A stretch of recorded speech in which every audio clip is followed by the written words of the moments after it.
মতিউর রহমান নিজামীকে যেই দিন ফাঁসির রায় ফাইনাল ডিসিশন হয়ে গেল, ঠিক ফাঁসির দিনে ওনার ছেলেরা সহ ওনার কন্ডেম সেলে গিয়েছিলেন। উনি বললেন যে বাবার হত্যার দিনে আমরা বাবার সঙ্গে যখন সাক্ষাৎ করতে গেলাম, বাবার পাশে ছোট্ট একটা বিড়াল ছিল। বাবা আমাকে বললেন যে আল্লাহ যদি আমার মৃত্যু এভাবে লিখে রাখেন, এভাবেই আমি মারা যাব। আমি যদি আজকে জেলে না থেকে বাসায় থাকতাম, তবু আমি আজকেই মারা যেতাম। এটা মতিউর রহমান নিজামীর মাটি। উনি একজন আল্লাহর শহীদ বান্দা। তাকে নির্বিচারে হত্যার রায় পাশ করে তাকে হত্যা করা হয়েছে। তবে সময়ের চাকা সব সময় একরকম থাকে না। যারা তাকে ফাঁসির কাস্টে ঝুলিয়ে হত্যা করেছেন তারা আজকে বাংলার মাটিতে নেই, বাট মাওলানা মতিউর রহমান নিজামীর উত্তরসূরিরা আজকে বাঘের বাচ্চার মতো বুক ফুলিয়ে বাংলার মাটিতে রয়েছে।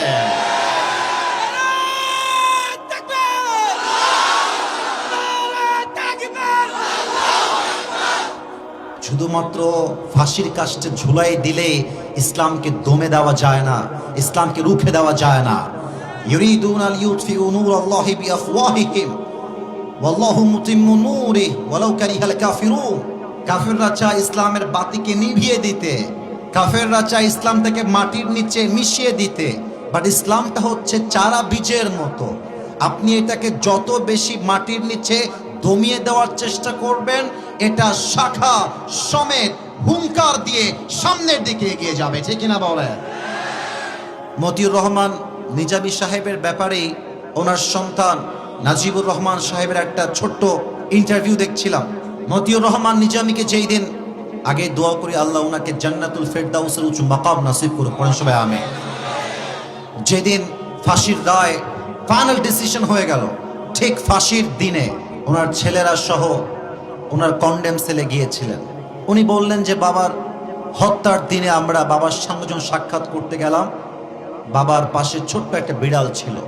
বাবা আমাকে বললেন যে আল্লাহ যদি আমার মৃত্যু এভাবে লিখে রাখেন, এভাবেই আমি মারা যাব। আমি যদি আজকে জেলে না থেকে বাসায় থাকতাম, তবু আমি আজকেই মারা যেতাম। উনি আর একটা কথা বললেন যে বাবা, যারা আমাকে মিথ্যা অপবাদ দিয়েছে, আমি দোয়া করি আল্লাহ তাদেরকে হেদায়াত দান করুক, অথবা আল্লাহ সত্যকে প্রতিষ্ঠিত করুক। কথা বুঝবেন? আমরা কি বলি, হয় আল্লাহ বুঝায় দাও, না হয় ধ্বংস করে দাও। কিন্তু উনি মৃত্যুর শেষ মুহূর্তেও এসে বলেছেন, হয় আল্লাহ হেদায়াত দান করুক, না হয় সত্যকে কায়েম করুক। আজ 5 আগস্টের পরে মানুষ বুঝতে পেরেছে, যাদেরকে ফাঁসির কাস্টে নির্বিচারে রাজাকারের ট্যাগ লাগিয়ে হত্যার রায় পাশ করা হয়েছে, তারা সব দোষমুক্ত মানুষ ছিল। আমাদের মতিউর রহমান নিজামী দরকার, যে আল্লাহর জমিনে আল্লাহর দ্বীনকে কায়েম করবার জন্য বুকের তাজা রক্ত দিয়ে শহীদ হওয়ার জন্য প্রস্তুত থাকবে।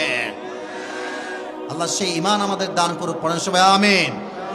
জাস্ট এই এলাকায় এসেছি ভালোবাসায় কিছু কথা বলার জন্য, মনটা আমার উতাল ছিল, বলার জন্য চেষ্টা করেছি। আপনাদের আজকে এই প্রোগ্রামে বসতে পেরে আপনারা সবাই খুশি না বেজার? আস্তে শুনলাম মনে হয়, বলেন সবাই খুশি না বেজার? পড়েন সবাই আলহামদুলিল্লাহ।